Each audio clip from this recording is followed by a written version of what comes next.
Plano de curvas isovalóricas o secciones longitudinales contorneadas. Especialmente vamos a tratar el tipo de cocientes metálicos que tiene una interesante aplicación. Todo este tema está obviamente sesgado a su aplicación en betas, porque es donde se aplica con más comodidad. Sin embargo, cualquier yacimiento 3D, un cuerpo mineralizado o estos yacimientos de gran volumen y baja ley como son pórfido de cobre o yacimientos diseminados de oro, cuando nosotros los trabajamos por bancos, cada banco ya es una representación 2D, y por ende lo que vamos a presentar, que son secciones longitudinales contorneadas, también se puede aplicar al caso de los bancos, y al hacerlo banco por banco podemos de alguna manera aplicarlo a un cuerpo 3D. Las secciones o planos de curvas isovalóricas son herramientas muy antiguas. En la bibliografía yo encontré una primera aplicación hecha por Connolly ya en el año 36. Y también el gran McKinstry con Jensen en el año 1942. Su uso muy extendido fue sobre todo a mediados del siglo pasado. Sin embargo, en los últimos lustros, décadas, ha perdido un poco de vigencia. Esto, creo yo, fundamentalmente a algunos desaciertos. Es una herramienta muy importante y poderosa cuando lo usamos adecuadamente. Las causas principales de estos desaciertos son el uso indiscriminado del método, sin la caracterización estadística previa, que es lo que nosotros estamos aconsejando en este curso. El otro tema es que cuando se aplica a variables no aditivas, entonces podemos encontrar algunos desaciertos. Cuando digo variables no aditivas me refiero principalmente a las leyes, cuando no están ponderadas. Una ley ponderada sí es una variable aditiva, la potencia también lo es. Vamos a hablar de eso un poco más adelante, pero esa es una de las razones por las cuales a veces no se ha tenido una aplicación feliz. Por otro lado, también es importante saber cómo se realiza la interpolación. Esto es, sobre todo en la actualidad, un tema de mucha atención porque los software son cajas negras que nos calculan o nos producen una interpolación, pero muy pocas veces sabemos cómo lo está realizando específicamente. Entonces vamos a mostrar algunos métodos de interpolación, lo vamos a comparar para poder tener mejores criterios de selección. El otro asunto que puede causar desaciertos es el hecho de abstraer la heterogeneidad geológica, no reconocer que la litología, las alteraciones, la mineralización son entidades que varían en el espacio y que tienen por ende una distribución a veces muy compleja. El pensar que hay una distribución isótropa y que podemos aplicar los mismos criterios en todas direcciones es un concepto equivocado. Hay que reconocer la natural anisotropía de las variables. Y finalmente, que tiene que ver con lo que acabamos de mencionar, estas aplicaciones solo tienen sentido cuando tenemos un buen mapeo geológico, una buena, un buen detalle de la mineralogía y también un conocimiento de la litología y todo lo que nos puede servir como soporte para esta aplicación. Permítame hacer algunas definiciones previas. Algo muy importante es el criterio del soporte. El soporte viene a ser el volumen, peso, número de datos, la cantidad física que soporta una ley, que respalda una ley, es el concepto físico material que sustenta un valor, que sustenta un dato y que le da sentido físico. Algunas variables tienen un soporte intrínseco o son una entidad que nosotros llamamos aditiva y por ende tienen su soporte intrínseco, como es el caso de la potencia.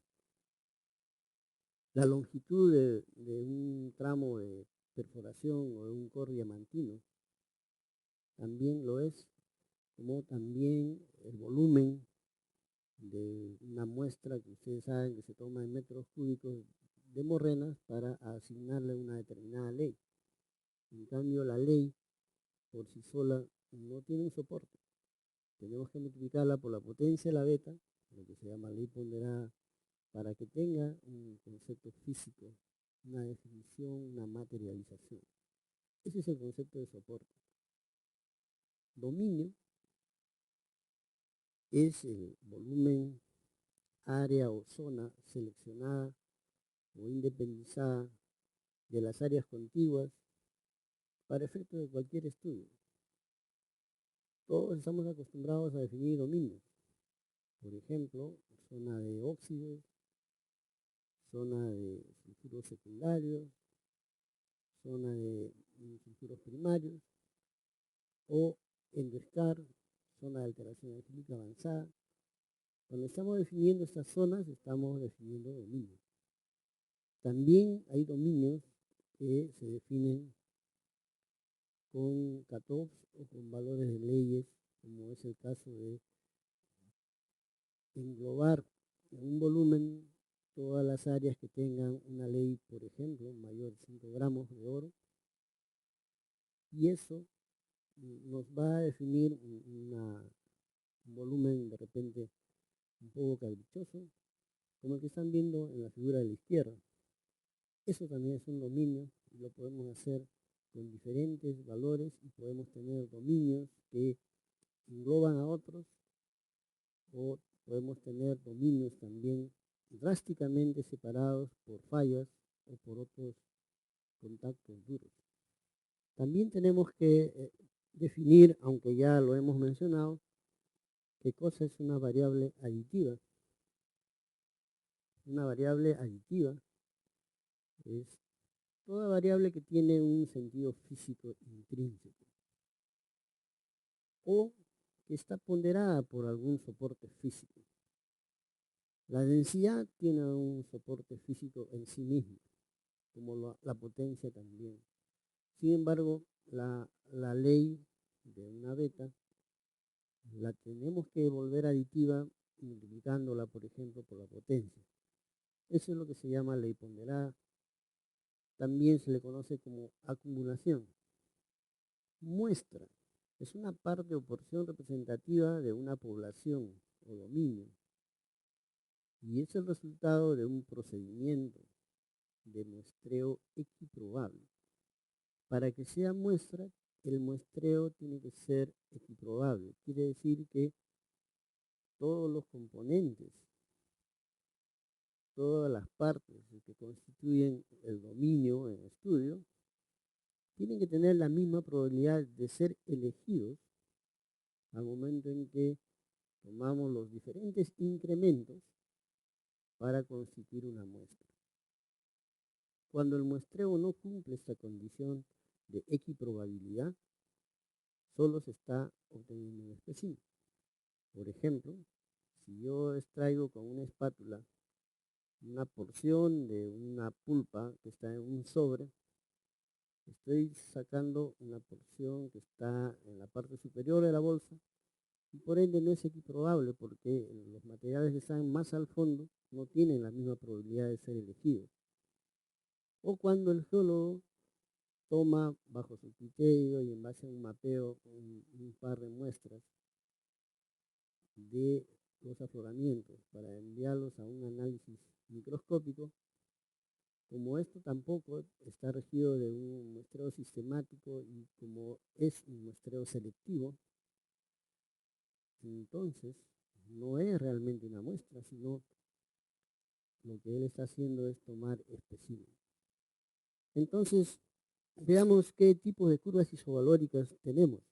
Yo me he permitido clasificar dos grupos, sobre todo considerando que algunas variables son fácilmente cuantificables y que realmente lo son de forma sistemática en cualquier actividad minera. Sin embargo, algunas otras todavía no tienen un ejercicio de muestreo sistemático. Muy pocos yacimientos se preocupan por analizar cuantitativamente minerales o la litología, las alteraciones. Tampoco lo hacen con la densidad que debieran hacerlo.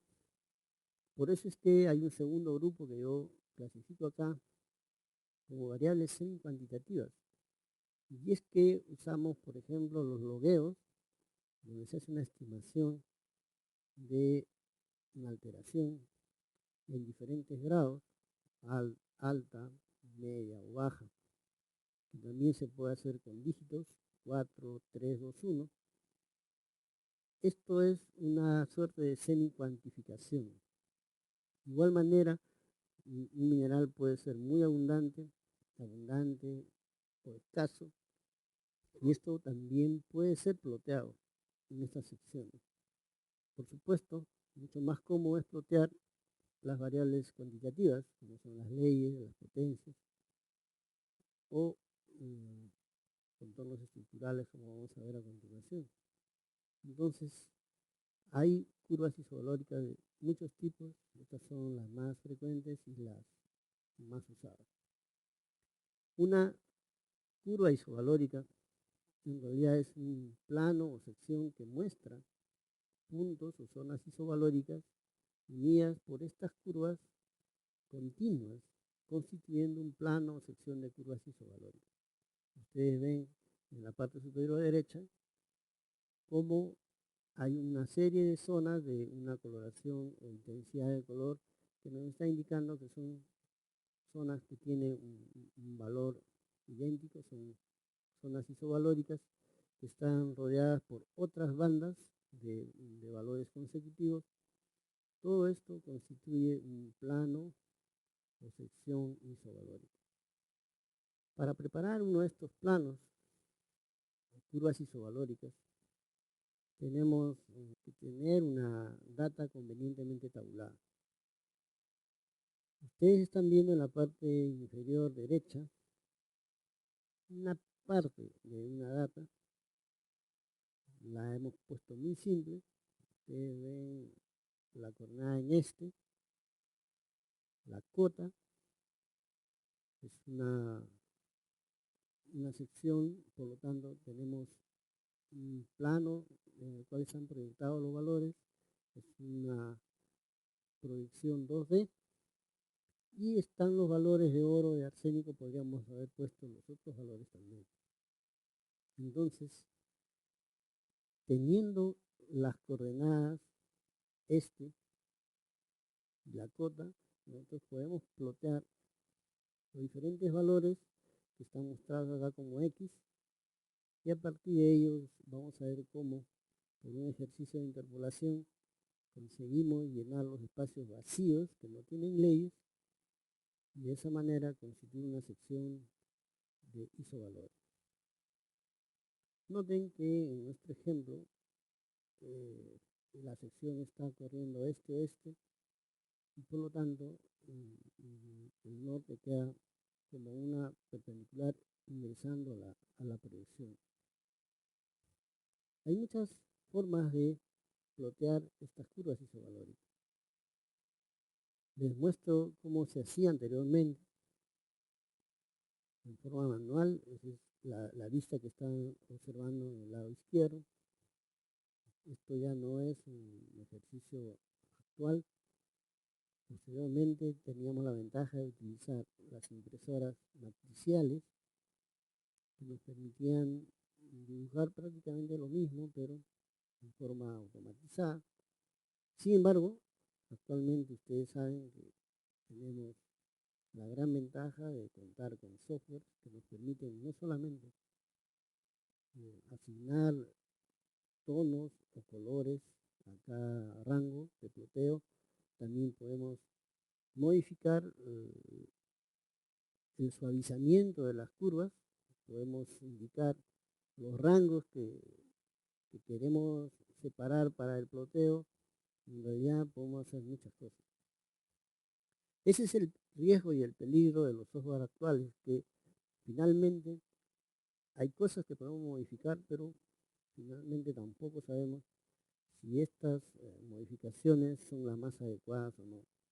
Por eso es que les pido que me acompañen por una sola vez a revisar cómo se hace el ploteo desde la forma más simple hasta la forma más complicada y compleja como lo es actualmente disponible en los software.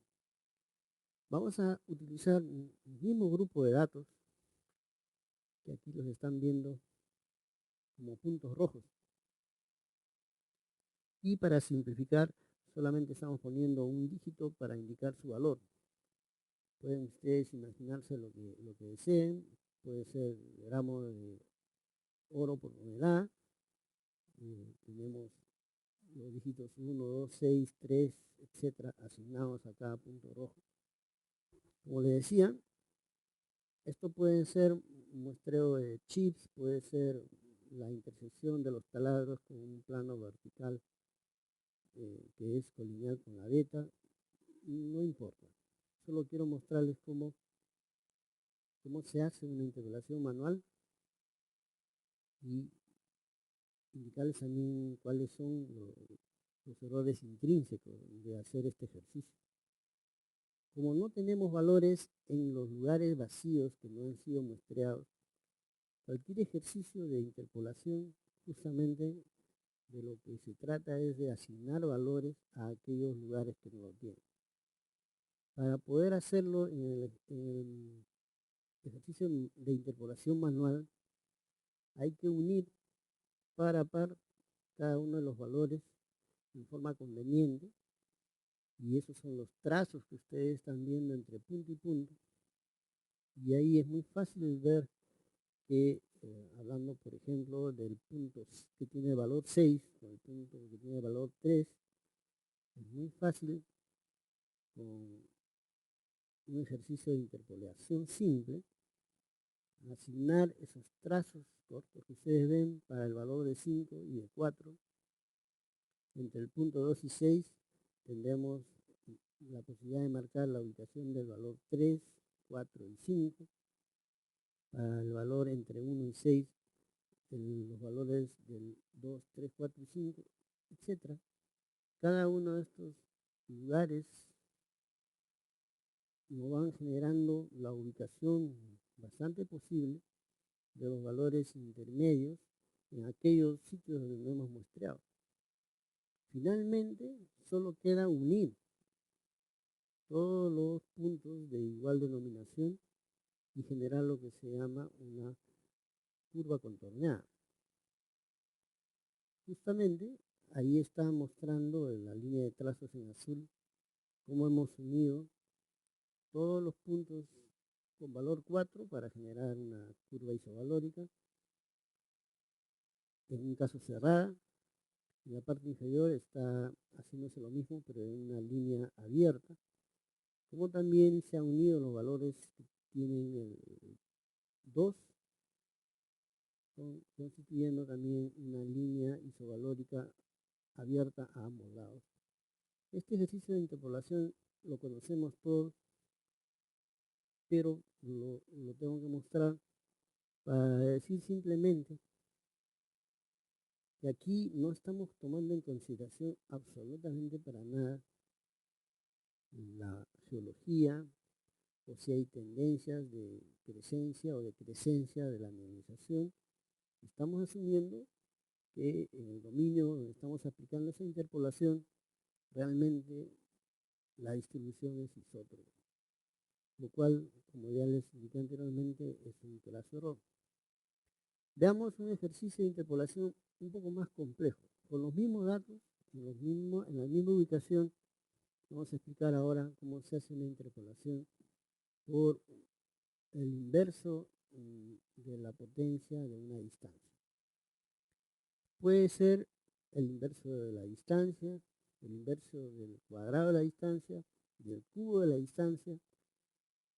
Todos estos métodos de ponderación por el inverso de la distancia tienen exactamente el mismo procedimiento y pertenecen a lo que nosotros denominamos interpolación lineal. Es interpolación lineal porque, si ustedes se fijan en la fórmula que está en la parte izquierda,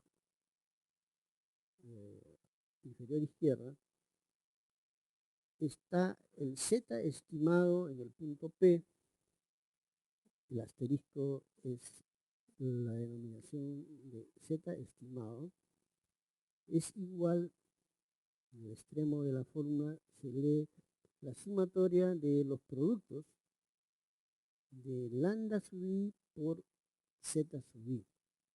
Z sub i son los valores que van a ser considerados en el cálculo. En este caso, el ejemplo van a ser 3, pueden ser 4, 5. Y los lambda sub i son los ponderadores, vale decir, los factores que multiplican a estos valores para asignarles un peso. Esta es una ecuación lineal y por eso se dice que es un estimador lineal. Se ha desagregado la fórmula para que puedan ustedes entender cómo es que se calcula un lambda sub i en el caso de estos métodos de inverso del cuadrado de la distancia. Pero mucho más fácil va a ser que ustedes lo sigan en el cuadro que estamos incluyendo en la imagen. Aquí se trata de asignarle al valor de P un valor en función de los que lo rodean.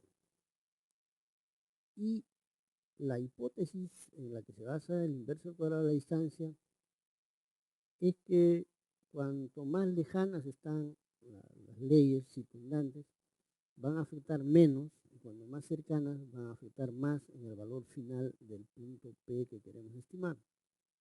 Entonces, hay que calcular estas distancias. Como ustedes ven, ahí tengo la distancia PA, que es la mayor, 36 metros, tengo la distancia PB, que es ese valor, y PF, que es la distancia más corta, son 20 metros. ¿Por qué no considero más datos? Porque este método también exige que fijemos un radio de influencia. Un radio de influencia que aquí está marcado en azul, en trazos, y que estamos considerando que es 50 metros. Por supuesto, este es un valor asignado a criterio. Podría ser 75, 100. De esto vamos a discutir en el módulo 2 del curso. Vamos a aceptar que el radio de influencia es 50 metros y que es un círculo. Este círculo engloba solo a estos tres valores. Por eso es que estos tres tramos están considerados acá. La distancia la vamos a calcular el inverso de la distancia, pero de la distancia al cuadrado, y eso es lo que hemos indicado en la tercera columna del cuadro. Y aplicando la fórmula que ustedes ven en la parte inferior, calculamos para cada punto, para el punto A, F y D, un lambda sub i. Este lambda sub i es como un ponderador, es como si tuviéramos la influencia total consignada a un 100%, y lo podemos manejar también como porcentaje. Si la influencia total de los tres valores fuera 100%, diríamos que 0.64, o el ponderador que corresponde al tramo PF, podríamos decir 64% de todo el peso se le asigna al valor en el punto F. Como dice 8 o 19.8% o 0.198 es el ponderador o el peso en que influye el punto B. Y el punto A lo hará solo con un 16%. Esto, según la filosofía del método, tiene sentido desde que ellos postulan que cuanto más cercano está un valor va a tener mayor influencia, y ese es el caso del valor en F. Vean ustedes que después lo que queda es simplemente multiplicar cada ponderador por su ley y sumarla al producto del otro ponderador por su ley y así sucesivamente. Eso es lo que se está indicando en la parte inferior de toda la diapositiva, donde el valor estimado de P es el resultado del producto del ponderador lambda sub A, podemos decir así, por el valor en A, lambda sub B por el valor en B, y lambda sub C por el valor en, perdón, lambda sub F por el valor en F. El producto final, la suma de estos productos al final nos da 3.679, que podemos considerar es el valor estimado en el punto P. Pero, como ya ustedes pueden ver, hemos definido previamente una grilla. Esta grilla, con malla de puntos, la hemos hecho para poder tener en la intersección una serie de puntos en blanco, que ustedes ven ahí como círculos en blanco, utilizando una malla de 50 por 50, podría haber sido cualquier otra dimensión, porque nos hemos propuesto asignar a cada uno de estos puntos de intersección un valor. En este momento tenemos el valor en color negro ya estimado, y de la misma manera debemos proceder para todos y cada uno de estos puntos en blanco.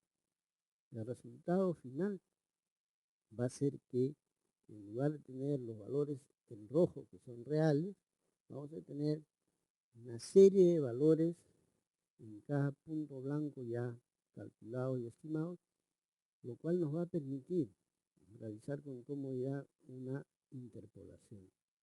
Pero veamos una vez más cómo es que podemos calcular un siguiente punto. Vamos a decir que nos estamos moviendo de este punto P, que está indicado acá en negro, al que está inmediatamente debajo.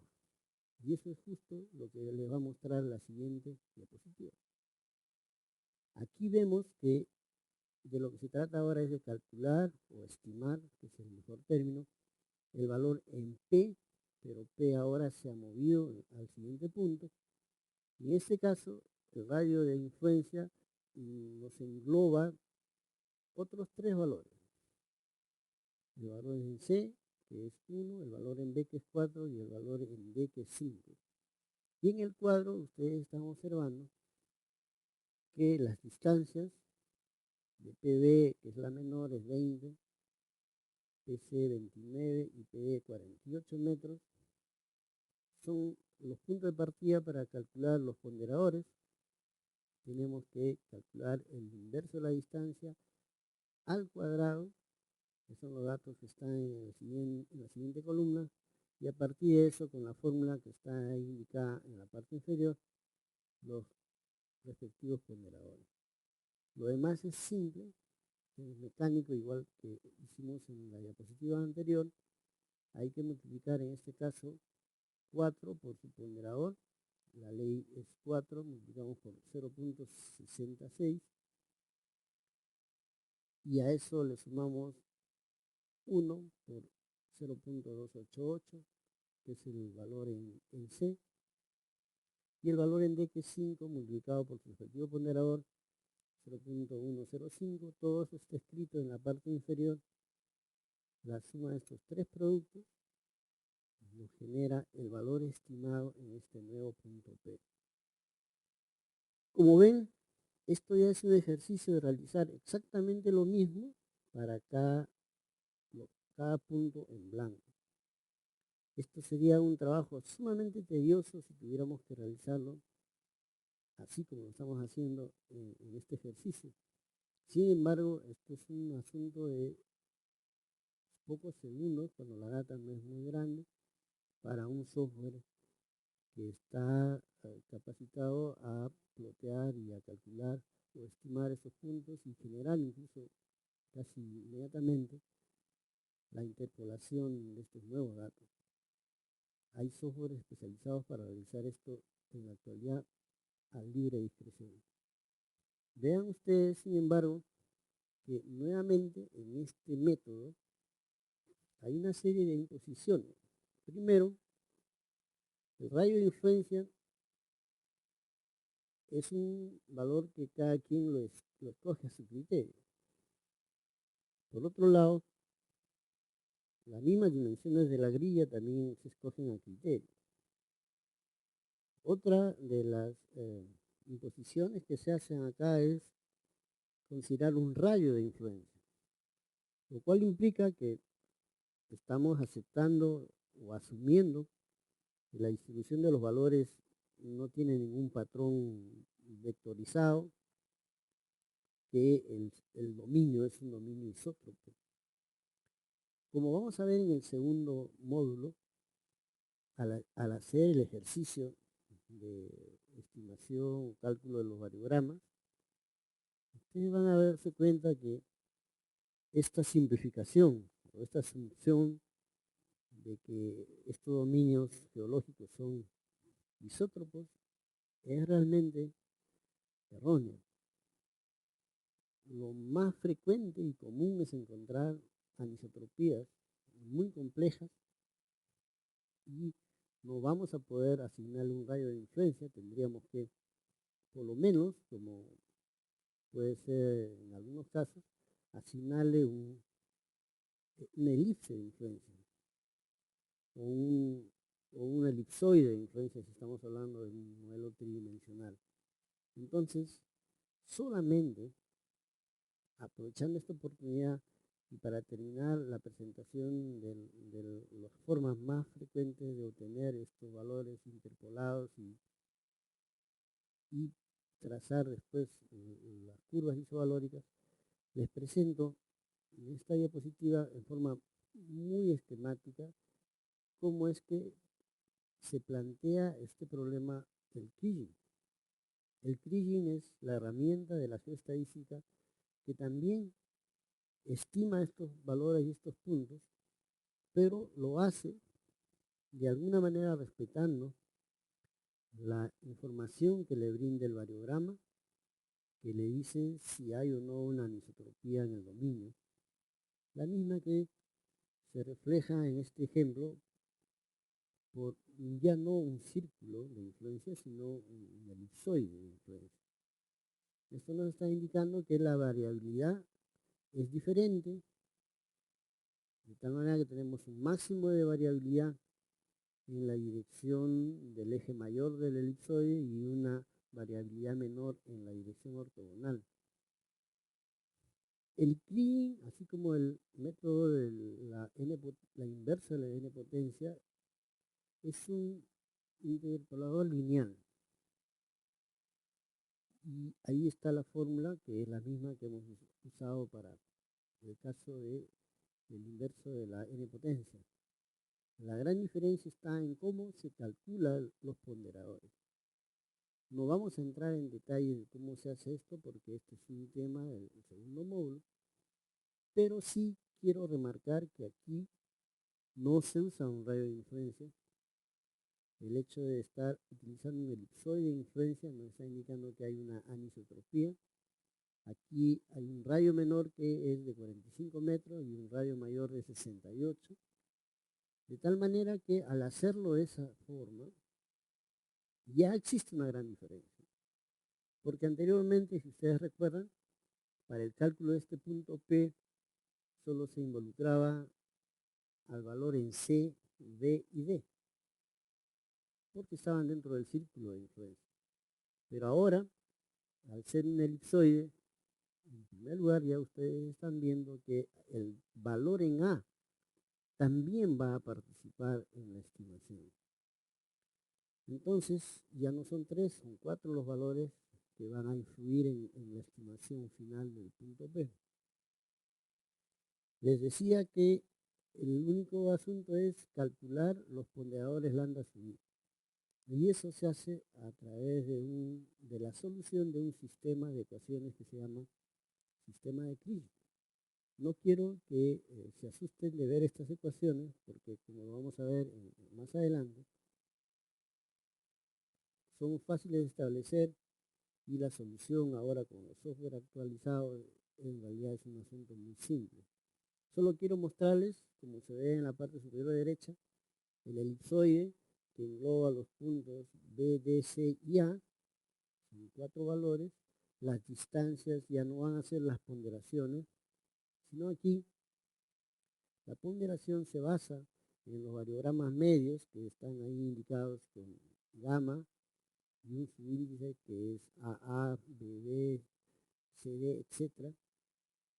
Todo esto se va a explicar con detalle para constituir 5 ecuaciones con 5 incógnitas, donde tenemos como 4 incógnitas los ponderadores lambda sub A, sub B, C y D, que en este caso serían los ponderadores que están influyendo ahora en el cálculo de la estimación, y la solución de estas ecuaciones es lo que a nosotros nos da el verdadero valor de cada ponderador. Como ven, está el ponderador lambda sub A con un valor de 0.27, el lambda sub B con 0.18, el lambda sub C con 0.24 y el lambda sub D como 0.31. Ese es el resultado de la solución de esas ecuaciones. Miren, para mostrar solamente que la distancia más corta está entre P y B. Sin embargo, el ponderador en B es el que tiene el menor valor de influencia. Nuevamente, si sumamos estos 4 ponderadores, vamos a tener la unidad, o lo podemos trabajar como 100%. Nos está diciendo que el ponderador de B es solamente afecta en 18% a la estimación de la orden P. Sin embargo, el ponderador en D, que está más alejado, influye con un casi 25%, como también lo hace el valor de A. Podemos asumir que esto tiene mucho sentido porque seguramente, si esto fuera, por ejemplo, una beta en una sección vertical, estaríamos viendo que la línea celeste que se ve en el elipsoide debe ser más o menos colineal con el flujo mineralizante. Y es de esperar que en la dirección del flujo la variabilidad sea menor que en una dirección transversal, que es la línea roja que coincide con el otro eje del elipsoide. Entonces, no vamos a entrar a más detalles, solamente decirles que aquí ya, una vez calculados los ponderadores, los reemplazamos en la fórmula del ponderador lineal. Esta es una ecuación lineal del producto de cada ponderador por el valor correspondiente, lo cual está también ahí indicado, y cómo esto nos lleva a un valor de 4.13, por supuesto distinto al anterior. No solamente eso, ustedes van a ver cuando conversemos esto con más detalle más adelante, prácticamente al final de todo el curso, que además el método de Kriging geoestadístico nos va a informar el error de la estimación, cosa que no hacen los métodos tradicionales.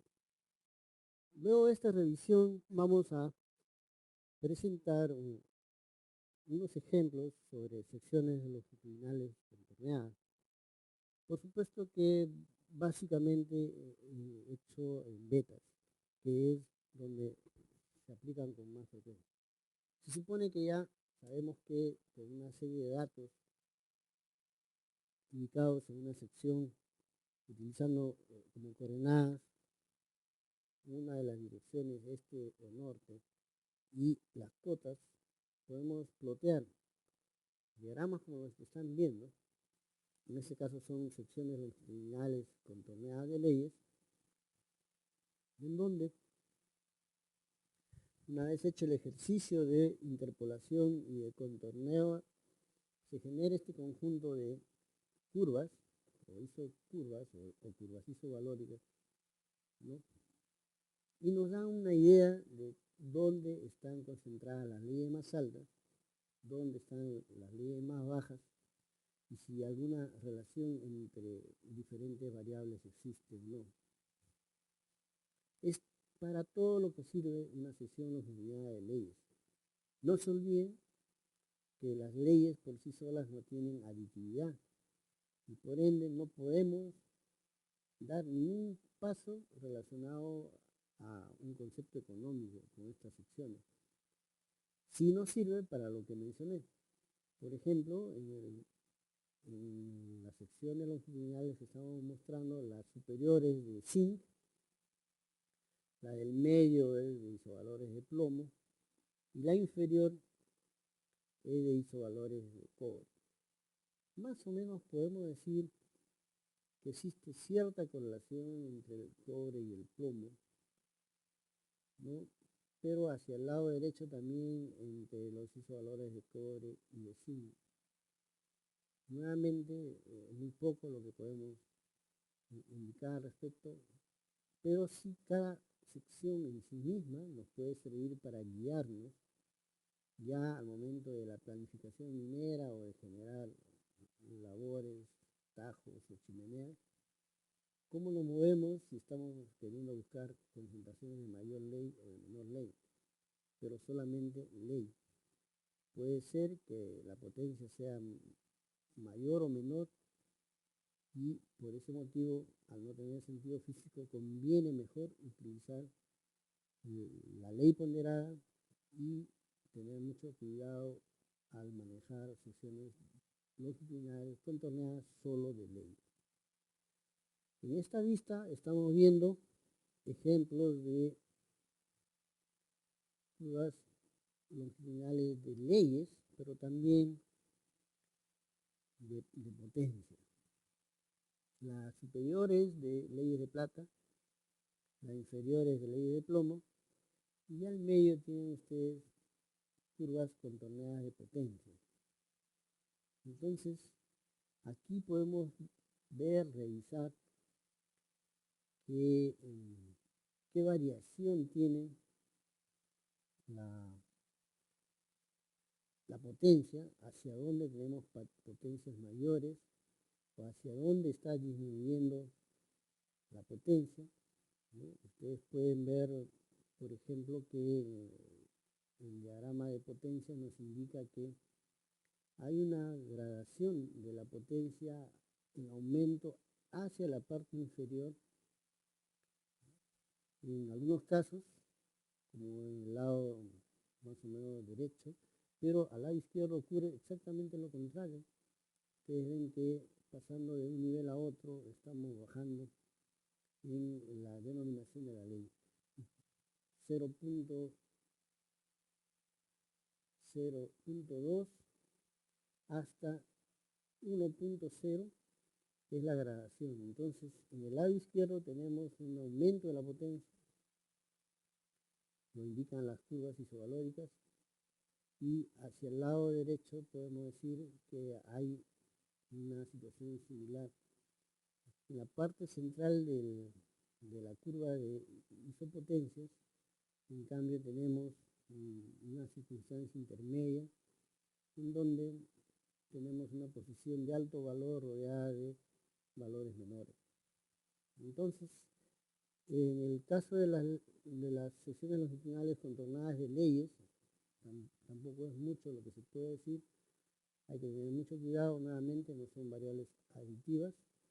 Lo conveniente sería multiplicar las leyes por esta potencia y así tener mejor una ley ponderada o acumulación, como es que se conoce a la ley multiplicada por la potencia. En esta otra presentación estamos comparando 4 secciones longitudinales de la misma beta.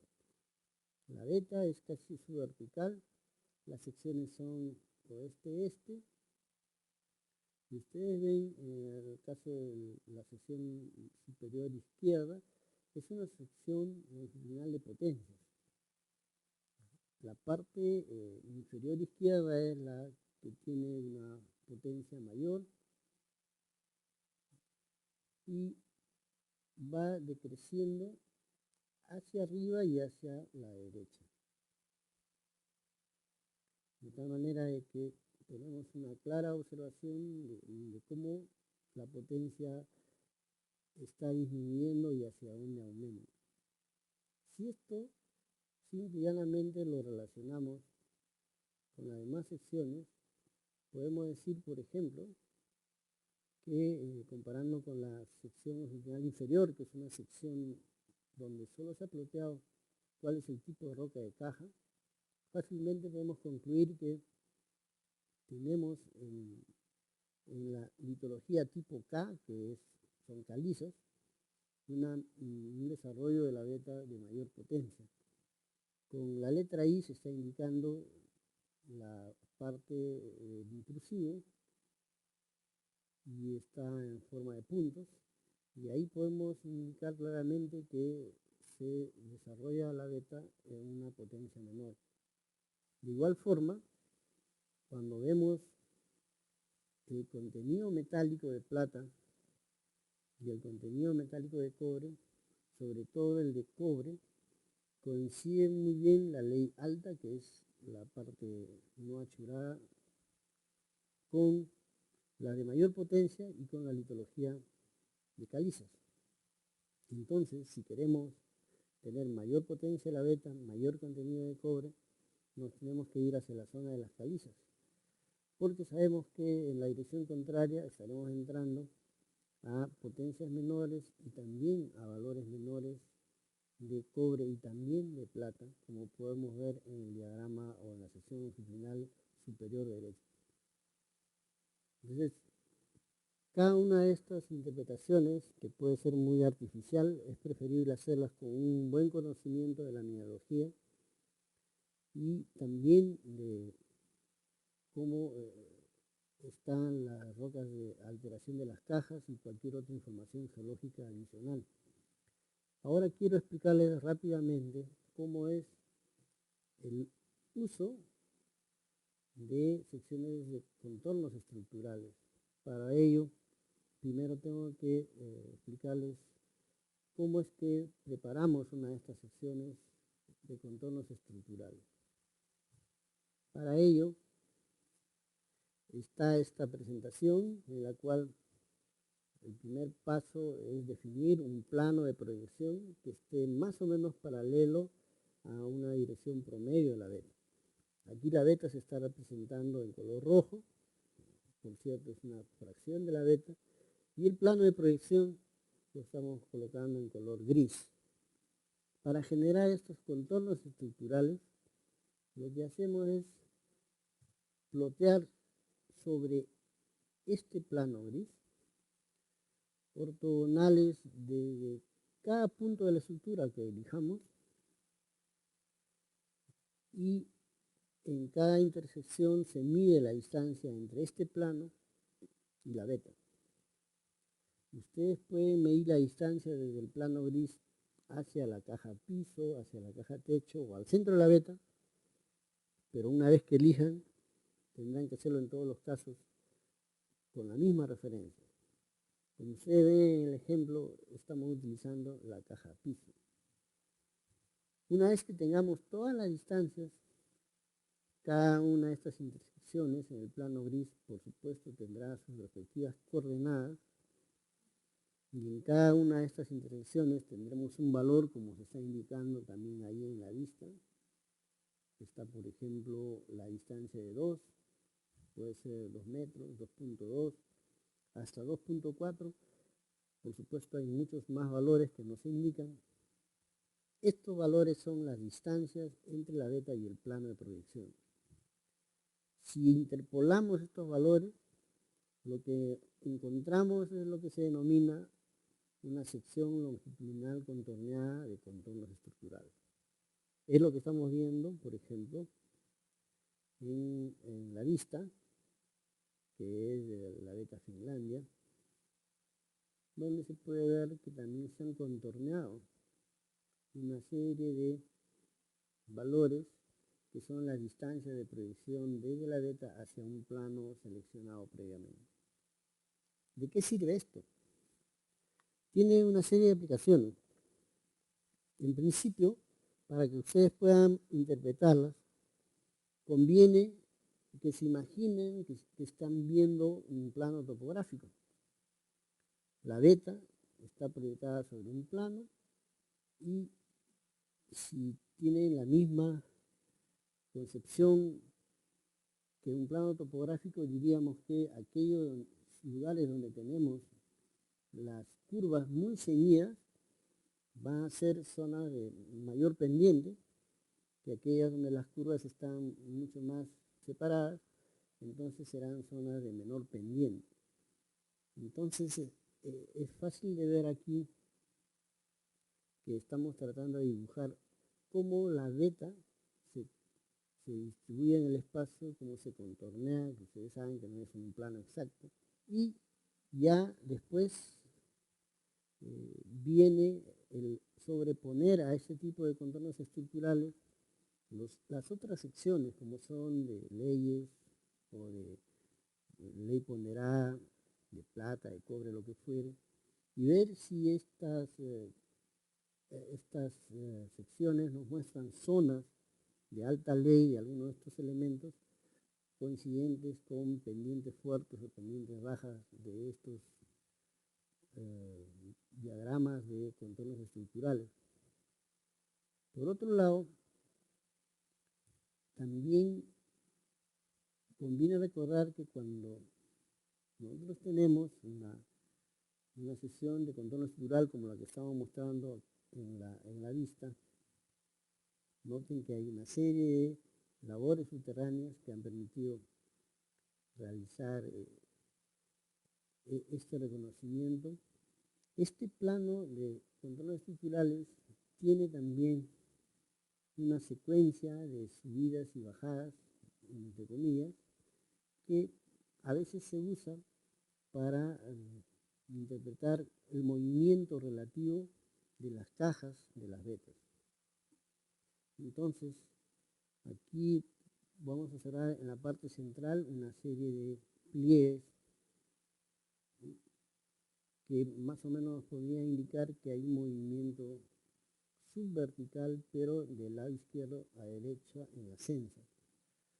Es otra aplicación de repente menos difundida de los contornos estructurales, pero que igualmente se encuentran mejores resultados cuando sobreponemos a estas secciones las secciones de leyes o las secciones de potencias y podemos con ello sacar conclusiones.